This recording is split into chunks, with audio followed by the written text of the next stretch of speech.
Welcome to the Ascension St. Vincent Evansville and University of Evansville Neurologic Residency Program presentation. My name is Megan Bretz and I am the Program Director. I will be leading you through this overview today. Before we get started, I felt it might be helpful to talk a little bit about the history of Ascension St. Vincent Evansville. Ascension St. Vincent Evansville, formerly known as St. Mary's, was founded in 1872 by the Daughters of Charity as the region's first hospital. In 1999, the Daughters of Charity National Health System and the Sisters of St. Joseph Health System came together to create our new national health system, Ascension Health.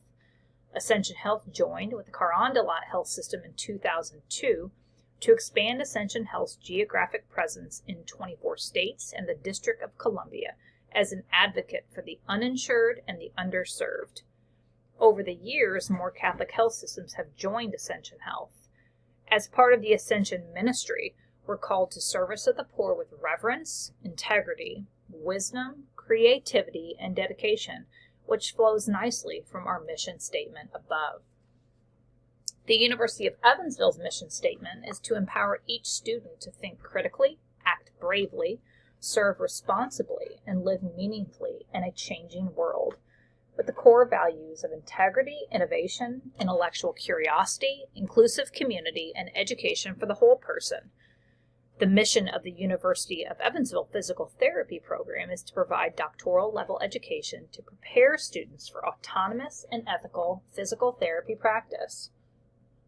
With careful consideration of the mission and values of our collaborating organizations, we developed our own program mission, which can be read here. From our missions, our goals evolved, which can be read here. And this all leads into our resident goals, which can be read here. The remainder of this presentation aims to provide the answers to the most frequently asked questions about our residency program, starting with, what do the practice rotations look like? The residency will begin in the acute care setting. The resident will spend the first 10 weeks here, working with a wide variety of neurologic patients, including neuro-ICU and trauma. At the conclusion of the acute care rotation, the resident will transition across the street to the 24-bed Rehab Institute. This is where the bulk of the residency program takes place. At this practice site, the largest neurologic patient population is stroke, followed by traumatic brain injury and spinal cord injury. Here, patients receive a minimum of 2 skilled therapies and participate in a minimum of 3 hours of therapy 5 to 7 days per week. The resident is expected to assist with weekend and holiday coverage during this practice rotation. The final practice setting is outpatient rehabilitation at the Ascension St. Vincent YMCA. This clinic is located within the YMCA and opens up into the common wellness area.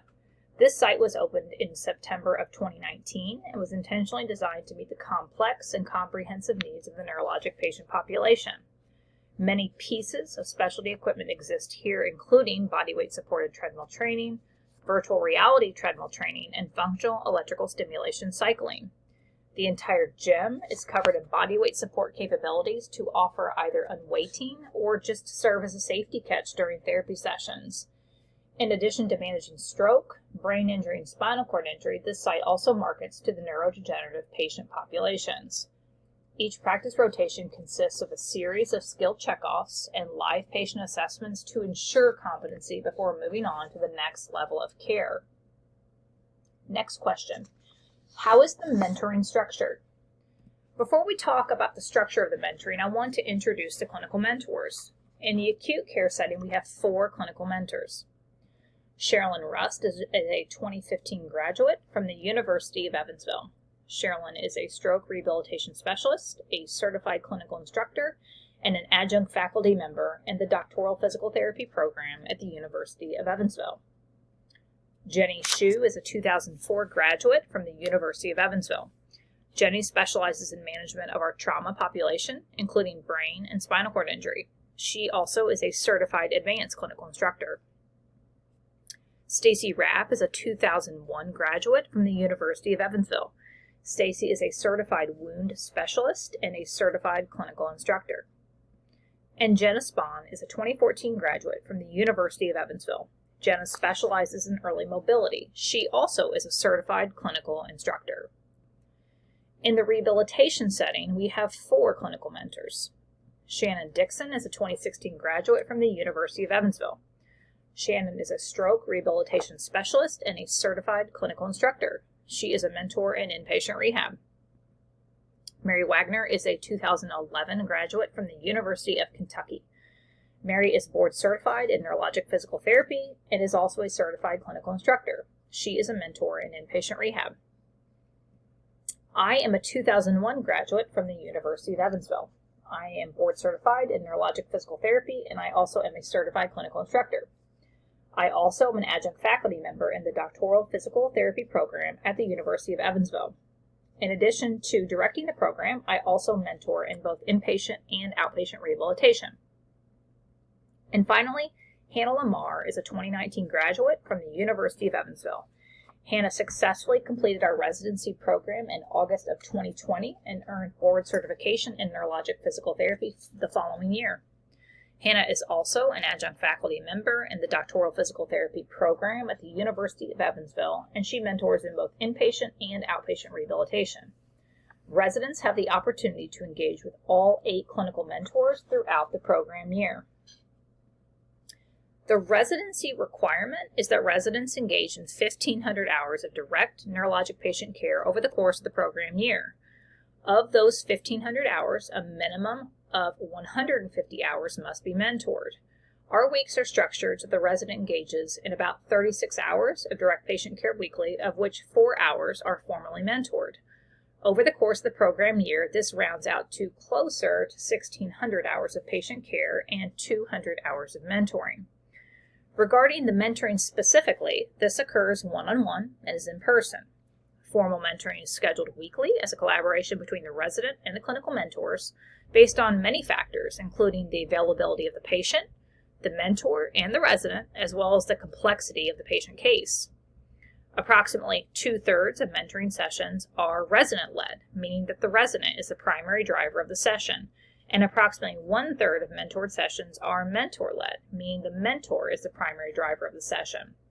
Resident-led sessions allow the resident to develop his or her own skills with the guidance and feedback of an expert clinician before, during, and after the session.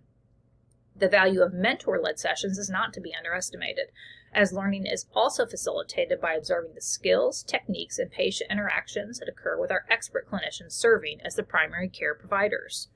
Additionally, we set aside time every Friday morning to reflect on the previous week and set goals for the upcoming week. Next question. What is ASVE? So ASVE is an organization founded and run by the University of Evansville doctoral physical therapy students as a solution to the growing need for healthcare services among the most vulnerable in our community. ASVE provides an incredible opportunity for students to expand their clinical skills and social awareness under the supervision of local licensed physical therapists who volunteer their time and their talent to make a difference in Evansville's most vulnerable pediatric, adolescent, adult, and geriatric populations. ASVE has 3 branches: ACE plus PT, ACE Buddies, and ACE. ACE plus PT is the outpatient clinic that serves community members who are underinsured, uninsured, or homeless. ACE Buddies serves children and young adults with special needs in a group-based setting. And ACE serves adults with neurologic diagnoses, also in a group-based setting. All of these services are completely student-run at no cost to patients or participants. Our residency program is involved with the ASVE branch, which is delivered in a group format 2 nights a week. Our resident serves as both a mentor and a supervisor for the Thursday evening classes. Next question. Can you explain how the didactic component actually works? Absolutely. Our residency program partners with the Institute for Knowledge Translation to deliver the didactic portion of our curriculum. Chris Henderson serves as the Director of Innovation, and Jenny Moore is the founder. Both Drs. Henderson and Moore are heavily involved with national and international research and knowledge translation efforts around locomotor recovery specifically following stroke and motor incomplete spinal cord injury. The didactic curriculum is comprehensive, including educational modules on a variety of neurologic conditions and treatment approaches. The curriculum is fully accessible in mid-July, several weeks before the clinical component begins. with quarterly content assigned, considering the clinical rotations, the typically encountered patient populations, and the Monday night mentoring topics. As mentioned, the entire library is available immediately, so if certain patients or conditions are encountered, the resident may access this content. A unique component of this curriculum is the Monday night mentoring meetings, in which the resident will join other residents at various stages in their respective Midwestern residencies to engage in group mentoring and discussion around various topics. I've included a snip of our Monday night mentoring schedule for January and a screenshot of a recent January meeting. Some discussion topics include critical appraisal of relevant research, with each resident summarizing and presenting a section of the paper to the larger group, discussions with leading scientists and researchers on their respective work and fields, and group discussion on various case studies provided by both the residents and the meeting facilitators. Residents typically spend a few hours in the weekend preparing for the Monday night meetings and are expected to contribute meaningfully to the discussion. The degree and depth of contribution changes throughout the course of the residency year. As our residents grow in knowledge, confidence, and experience, contributions to the group discussions are also expected to expand and deepen to reflect this growth. IKT also offers a weekend in-person lab-based course in high-intensity gait training called Walk the Walk, which is specifically applied in the stroke and motor incomplete spinal cord injury population, but certainly has clinical application in other patient populations. This is held in Indianapolis at the Rehab Hospital of Indiana and is facilitated by Dr. Hornby, Dr. Moore, and Dr. Henderson. Finally, IKT administers our final residency examination in July, which is a 200-question exam that mirrors the rigor and the comprehensiveness of the NCS examination. There is an associated tuition for this unique hybrid curriculum, which offers over 100 hours of continuing education and unmatched content delivered directly by the leading scientists, researchers, and clinicians in the field of neurologic physical therapy. Next question. The research component is unique. Can you explain this part a little more? So the goal around the research component is that the resident completes a case study and makes a meaningful contribution to a knowledge translation project or a formal research study at either Ascension St. Vincent or the University of Evansville. The case study component is pretty self-explanatory. We require that this case study is written up and, if wished, submitted to a faculty-approved conference or symposium, which could be carried out at the local, state, or national level. Our first resident elected to complete a case study on the successful application of high-intensity gait interventions post-stroke in the subacute stage during the inpatient rehab stay. She submitted her abstract to the Indiana APTA Fall Conference and was selected to present in poster board format the following fall. Our second resident completed a similar case series, submitted it to the Academy of Neurologic Physical Therapy Fall Conference, and was selected to present in poster board format as well. The second part of the research component is a little more unique. The resident may elect to jump onto a formal research study that's already moving or contribute to a new or established knowledge translation project. So what's knowledge translation? In short, knowledge translation is a process that aims to close the gap between what we know and what we actually do in clinical practice. So what kinds of projects have been completed? Recognizing the important training parameter of intensity, our first resident identified a gap in practice around continuous heart rate monitoring. In collaboration with myself, she identified that less than 26% of all sessions post-stroke and inpatient rehab were monitored for heart rate response. Through a series of knowledge translation interventions, she was able to increase clinician compliance with continuous heart rate monitoring to over 86% in just a few months. Although not a direct goal of her project, we also found practice patterns began to change. Chart audits revealed that treatment sessions were beginning to prioritize walking interventions overall, which required a de-implementation of more traditional therapeutic approaches. This practice shift appeared to contribute to grossly improved functional outcomes at discharge from the unit. Since that time, our second resident has expanded this project to include knowledge translation interventions to maximize the amount of walking practice that our patients post-stroke engage in. This project was also successful, with a 12% jump in treatment days in which patients met their individual stepping targets, as measured by the pictured ankle-based step accelerometers. Both of these projects have since rolled into formal performance improvement projects, which means that they are being monitored on a much bigger leadership level now. The research component is hands down the most unnerving to residents. Rest assured that the decision-making around all of these options, as is the execution of the final project plan, is heavily mentored and should be based on what the resident feels that he or she can best contribute to given his or her skill set. Next question. I have never taught before. What does this component look like? A resident begins a teaching component in January, about 4.5 months into the residency program year. The resident serves as one of the Thursday morning lab assistants for the 7-credit-hour neuro rehab course that exists in the spring semester of the second year of the University of Evansville Doctoral Physical Therapy program.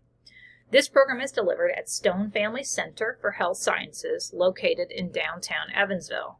This campus is about 6 miles from the main hospital campus and just a few blocks from our outpatient clinic. The resident will be responsible for delivering a single lecture on a topic of choice or leading a series of smaller classroom discussions. The resident will attend the weekly planning meetings prior to the Thursday lab, where clear expectations around the resident role and responsibilities during each lab will be identified. Many residents do end up pursuing a career in academia, and this teaching component serves as a foundation to developing those skills, with Dr. Lockwich serving as a mentor. All of these components, direct patient care, didactics, teaching, research, and community service, comprise our program. The residency standard is that participants engage in 1,500 hours of direct neurologic patient care over the course of the residency year, with a minimum 150 hours mentored. We aim to provide closer to 1,600 hours of direct neurologic patient care, with a minimum 200 hours mentored. Residents are required to log both the medical conditions encountered in all practice settings and the functional outcomes. In collaboration with IKT, our residency provides a comprehensive tracking log for recording all of this data. The second residency standard is that participants engage in a minimum of 300 hours of education, which really includes everything outside of direct patient care. Our program exceeds this standard as well, with approximately 300 hours of didactics delivered by IKT, approximately 50 hours of teaching in the UE-DPT program, and approximately 50 hours of research activities. With our curriculum, we easily meet and exceed the expected 1,800 program hours at approximately 2,000 hours. So this is a lot, right? How does this even fit into a typical week? Let me show you. So this is an example of a typical week in the early spring during the inpatient rehab rotation. Monday morning starts with a PT 626 faculty meeting, followed by a full day of patient care. The resident jumps on a 90-minute IKT mentoring meeting that evening, for which he or she has spent a few hours preparing for the weekend prior. Tuesday and Wednesdays are full days of patient care, with about 90 minutes allotted each day for mentor care mixed in somewhere. It's pictured here on the calendar in early afternoon, but this is completely flexible. It's suggested that time on Wednesday evening is allotted for didactic work, research, or preparing for the 626 lab the next morning. Thursday morning is spent in the lab with the second-year DPT students from 8 to 11. The afternoon is spent on more didactic work and research, and that evening the resident serves as a class supervisor and mentor to exercise from 5 to 7. Friday morning starts with a weekly mentoring meeting with myself and the primary clinical mentor, utilizing a structured worksheet to encourage self-reflection, and formal feedback on successes and areas for improvement is provided. Goals and action plans for the upcoming week are also identified at this time. The remainder of Friday is patient care, with again another 90 minutes allotted for mentoring somewhere in there. Saturday is a good day of rest typically, but picking it back up on Sunday for didactics and preparation for the Monday night mentoring meeting. The fall, winter, and summer schedules are pretty similar to this, but swapping out patient care for lab assistant time. And then additionally, exercise only runs during the school year. For candidates who are unfamiliar with Evansville or even Indiana, there may be some hesitation to relocate to what is perceived to be a smaller city in the middle of nowhere. While Evansville is not a booming metropolis, it is the largest city in southern Indiana, and it's the third largest city in Indiana overall after Indianapolis and Fort Wayne. Tucked in the southwest corner of the state along the Ohio River, it's very close to the neighboring states of Illinois and Kentucky. So for that reason, you will often hear this area referenced as the tri-state. Evansville is appealing to many because of its hometown feel and its low cost of living. Now, another perk of living in this area is that you literally are a weekend trip away from many larger cities. You can be in Indianapolis in 3 hours, Cincinnati in 3.5 hours, Louisville in 2 hours, Nashville in 2.5 hours, and St. Louis in 2.5 hours. For those that like the energy and the atmosphere of the big city, but don't necessarily want to live in it, Evansville is a great place to call home for a year, or for some of us a lifetime. And this concludes our presentation. Thank you for your interest in our program and for your future efforts, wherever they may be, to advance the evidence-based care of this amazing neurologic patient population.